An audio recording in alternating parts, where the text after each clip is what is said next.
Super Radyo. Dapat dumalo ang lahat ng senador kung magpapatawag ng special session si Pangulong Bongbong Marcos.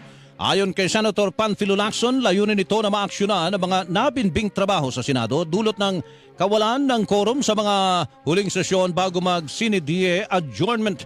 Kabilang dito ang natenggang promosyon ng ilang o limang general ng Armed Forces of the Philippines sa Commission on Appointments at ilang panukalang batas. May mga nakabinbin na panukalang batas na nasa third reading na. Meron niyang, ang alam ko, pang BICAM na eh. So, ito yung mga priority bills. Hindi ko lang alam ngayon kung ano yung mga batas. Ang isa doon, yung hospital detention ni Senator Risa. Eh, kung hindi naman magagawa yun, sayang naman. Samantala, sinabi naman ni Lacson na nakahanda ang Senate Majority sakaling magpasiklab ng gulo si Senador Alan Peter Cayetano sa ipatatawag na special session. Ako mismo, in-emphasize ko, huwag nating i-underestimate kasi capable yung tao na yan na gumawa na maski anong gulo. No, he doesn't care about the institution, he only cares about himself. Ang tinig ni Senator Panfilo Lacson.